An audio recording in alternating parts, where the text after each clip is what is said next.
Bonsoir à tous et bienvenue au Journal des régions. La rentrée scolaire est effective depuis hier dans le département du Zou. Écoliers et élèves ont repris le chemin des classes. Le constat avec Pierrette Adin-Yossi et Kanel Kapou. À l'école primaire publique de Dimé, la rentrée se fait de manière timide. Les salles de classe sont loin d'être pleines. La priorité est aux inscriptions. Nous avons fait une semaine de la pré-rentrée, mais ils ne sont pas sortis comme on l'a souhaité. Donc aujourd'hui, ils sont en train de venir. On continue avec les inscriptions. Je profite de cette occasion pour demander à tous les parents de sortir massivement cette semaine pour nous permettre d'évoluer dans nos programmes. Je suis contente de retrouver mes camarades. Pour réussir mon année scolaire, passer mon CP, je vais bien apprendre mes leçons et faire correctement mes devoirs. Je profite de la journée pour souhaiter une bonne rentrée à tous mes amis. Au collège d'enseignement général de Goro, les cours ont commencé dès ce premier jour. Les élèves, bien qu'encore peu nombreux, étaient présents et attentifs. Depuis quelques années, les choses ont changé. C'est dès les premières heures qu'on démarre avec les cours et ce n'est pas encore rentré totalement dans les habitudes. Il est question donc de prendre contact avec les enfants et de leur présenter à peu près ce qu'ils ont à faire cette année et démarrer en même temps avec la première situation d'apprentissage. Je suis venu tout juste retirer les bulletins, suivre la fille jusqu'à sa classe. Je suis venu inscrire mon enfant. Bonne rentrée à tout le monde. Malgré ce démarrage hésitant dans certains établissements, l'ensemble du corps enseignant se montre résolu à faire de cette année scolaire un succès. La semaine dernière a été dédiée aux inscriptions. Mais il faut remarquer que les enfants ne sont pas venus comme cela se doit. On est obligé de poursuivre avec les instructions, mais dans le même temps, les cours ont repris déjà dans les différentes classes. C'est dans les classes de 6e qu'il y aura une petite perturbation. Aujourd'hui, je suis très contente de retrouver mes camarades. Je vais bien apprendre mes leçons, bien faire les exercices. Il faut se prendre au sérieux dès le premier jour de la rentrée pour avoir la réussite et le succès. Tout en souhaitant bonne rentrée aux apprenants et enseignants, les acteurs de l'éducation invitent les écoliers et élèves à donner le meilleur d'eux-mêmes pour de bons résultats en fin d'année. C'est donc reparti pour une nouvelle année scolaire à Parakou, dans le Borgou. La rentrée est aussi effective. On en parle avec Michael Nouati et Dorcas Tito Tchalidji.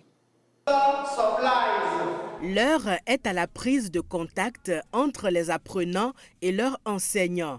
Certains se consacrent au nettoyage des salles de classe, tandis que d'autres découvrent leur emploi du temps ou s'occupent des formalités administratives. La rentrée académique 2024-2025 est une réalité à Parakou. La semaine passée, c'était la semaine de la pré-rentrée. Il y a eu des activités, les inscriptions et puis les tâches, l'octroi des cours à chaque enseignant. Et cette semaine, c'est la semaine de prise de contact avec les enfants et puis les évaluations diagnostiques qui vont suivre et les cours vont démarrer juste après les évaluations diagnostiques. Comme vous l'avez constaté, la rentrée est effective. Tous les enseignants ont répondu présents, les écoliers sont là. On continue avec l'inscription, le nettoyage, la prise de contact avec les enfants. Le nettoyage doit continuer petitement, l'inscription continue, tous les parents n'ont pas répondu présent, donc on continue avec l'inscription également. Peu à peu, tout se met en place pour que le programme scolaire en vigueur soit exécuté dans les meilleures conditions. Les cours ont effectivement commencé, il n'y a pas alors de répit. Depuis 7 heures, les premiers professeurs, les élèves qui sont en classe ont déjà commencé à prendre les premiers cours. Et ça là, c'est à l'initiative du gouvernement qui a voulu effectivement qu'il n'y ait pas alors perte de temps. Pour de nombreuses familles, la rentrée des classes rime également avec la poursuite des achats de fournitures scolaires, un passage obligé pour bien préparer cette nouvelle année. Et dans la Donga, Jean-Claude James et Yves Agolopessi étaient sur les traces du préfet du département qui était à Basila pour s'assurer de l'effectivité de la rentrée scolaire. Reportage.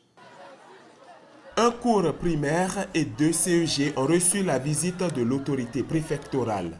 Dans les 3 établissements, Collège Igbo Macro, École primaire publique Aude Igbo Macro et CEG 1 Basila, enseignants et apprenants mettent déjà le temps à profit. Ils sont au cours de physique.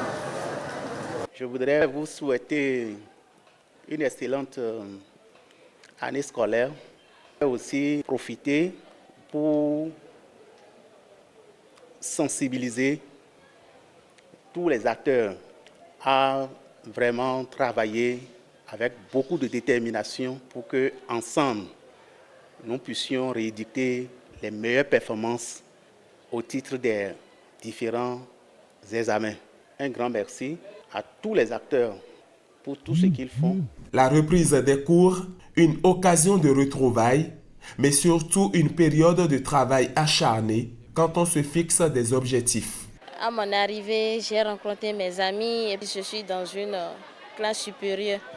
Donc je suis très fière de moi-même et je suis contente. Mes parents, je les remercie tellement pour tout ce qu'ils font pour moi et pour nous tous. Pour cette année, je leur promets le succès à 100%. Pour cette année, je me suis fixé comme objectif d'être studieux et brillant afin d'avoir mon bac avec une mention très bien. Je vais donner le meilleur de moi-même pour un bon résultat scolaire pour cet établissement et atteindre mes objectifs que je me suis fixés cette année. À part les apprenants eux-mêmes, l'atteinte de ces objectifs incombe aussi bien aux enseignants qu'aux parents. Et dans le reste de l'actualité, le parti Union progressiste Le Renouveau se voit renforcé dans la 23e circonscription électorale. La formation politique peut désormais compter sur les populations d'Agboinzon. Des chefs d'arrondissement du Zou ont fait une déclaration d'appartenance à la formation politique. Pierrette Adjayossi. Mais voilà, s'il vous plaît. Tous unis pour l'épanouissement de la population d'Agboinzon. C'est l'ambition nourrie par cette adhésion à la vague jaune.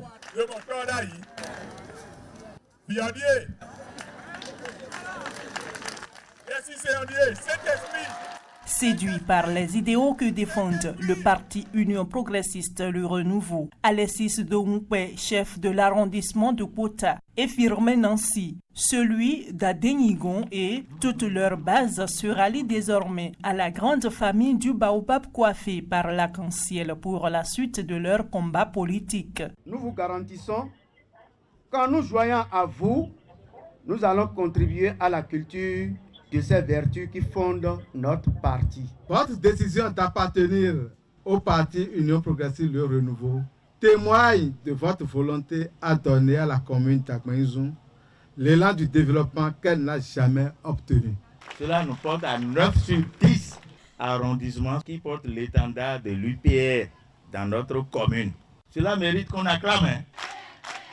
L'adhésion reçoit un avis favorable. Je voudrais remercier et féliciter du fond de mon cœur les 2 nouveaux récipiendaires ou heureux de jour.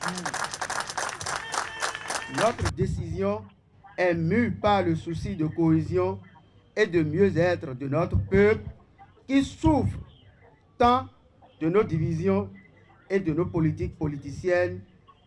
Et nous avons compris qu'avec l'Union progressiste Le Renouveau, la chance d'y parvenir est plus grande.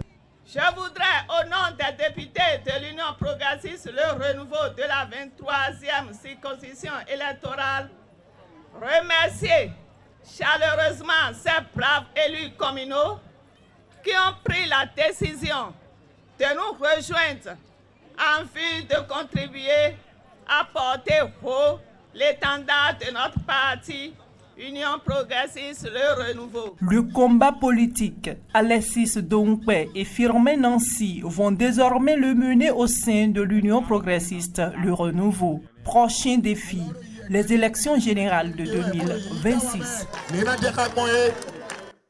Écho de la Gani, la troisième journée marquée par la cérémonie d'allégeance à l'empereur a mis fin aux festivités. L'autre fait important de cette journée est le baptême des princes et princesses Ouassangari. Le point avec Ronald Robinson et Alexis Assoba. Le Conseil des rois, tenu tôt en ce troisième jour de la Gani sous la direction du Sinaboko, donne la libre expression aux rois et princes de ce vaste empire. Cet empire là-bas jusqu'à Dosso, jusqu'à Fadankourma et bien entendu vers le sud, jusqu'à la frontière avec le royaume d'Abomey. C'est ça, avec tout ça là, c'est l'empire. Du côté de l'ES, c'est le parti local gouvernement dans l'état de Corée. Quand les colons sont arrivés, ils ont donné une superficie de 102 000 km² que constituait l'empire de Miki. C'est le temps de faire le bilan de l'année et donc d'aplanir les différends et de faire des recommandations à l'empereur. Loin d'être féodal, le pouvoir de l'empereur de Nikki jouit d'un esprit démocratique qui fait sa force, sa stabilité et sa longévité. Puis vient l'allégeance. On est à cette étape-là de passage, vous voyez, l'allégeance au Sinaboko. C'est le premier sens. C'est pour dire, quel que soit ce qu'on aurait reproché au Sinaboko au cours de leur conseil, ils continuent pas à le reconnaître comme leur souverain. Tout ce que vous voyez là, ce sont des rois. Au niveau du Batonou, il y a deux générations. La première génération qu'on appelle la génération de Ouré et la deuxième génération est la génération de Père. Donc ils sont installés là, par dynastie, par génération. Enfin, la reine-mère, ou Yonkogi, baptise les princes et princesses Ouassangari. Une cérémonie de rasage délicate qui ne se fait qu'à l'occasion de la Gani. Elle est la sœur de l'empereur.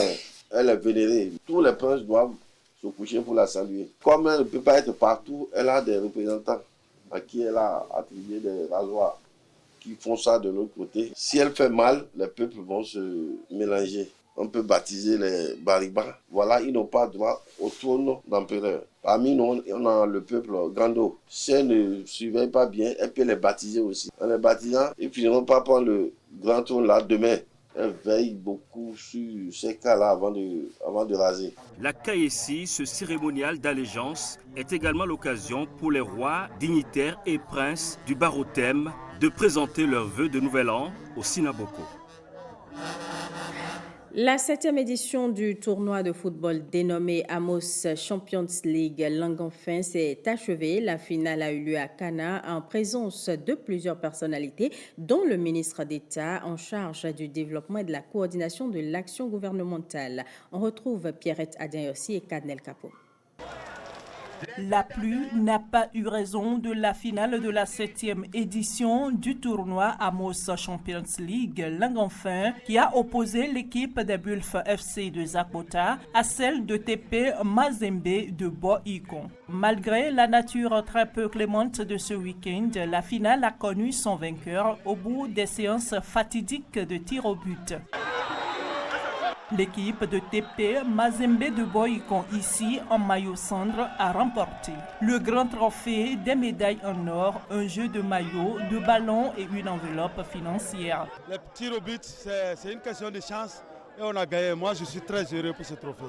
Le butin est remis sous l'œil du ministre en charge du développement et de la coordination de l'action gouvernementale, Abdoulaye Biotchane, président du Parti Bloc républicain. Vous les jeunes qui êtes ici, je veux vous saluer et vous féliciter. C'est la 7e édition du tournoi. Je vais en profiter pour féliciter surtout Amos pour sa résilience qui fait que d'année en année, il fait de cet événement un événement important dans Zogodomé et dans la circonscription. L'équipe des Bulf FC de Zakota, qui n'a pas démérité, quant à elle, repart également avec un petit trophée, des médailles, d'un jeu de maillot et d'une enveloppe financière. Je suis vraiment déçu, mais je pense qu'on va faire beaucoup d'efforts pour bien revenir. Dans la 23e circonscription électorale comme dans la 24e circonscription électorale, la jeunesse est prête. Puisque à travers le football, on fait beaucoup de lectures, notamment des lectures politiques. Et c'est ça surtout qui m'a enchanté. Et je voudrais féliciter et remercier également les têtes couronnées qui ont effectué le déplacement. Mon objectif en organisant ce tournoi il y a 7 ans, c'est que tous les jeunes puissent rester ensemble. Parce que nous avons mieux à faire que de rester dans des guéguerres inutiles. Le président Abdoulaye Bio-Tchane est là pour la jeunesse du Zou. Il est là pour nous les jeunes. Une manière de nous dire qu'il nous suit de très près et qu'il nous soutient. Félicitations. Et à vous, jeunes, je vous demande de continuer à le soutenir. Il faut le soutenir pour le tournoi, mais il faut le soutenir pour des événements plus importants. Donc, je vais regarder comment ça va se passer. C'est sur une note de satisfaction que organisateurs, joueurs et amoureux du Curon ont dit au revoir à cette 7e édition du tournoi départemental de football du Zou, dénommé Amos Champions League, Langue-Enfin. Et c'est la fin de ce 19h. Merci à tous de l'avoir suivi.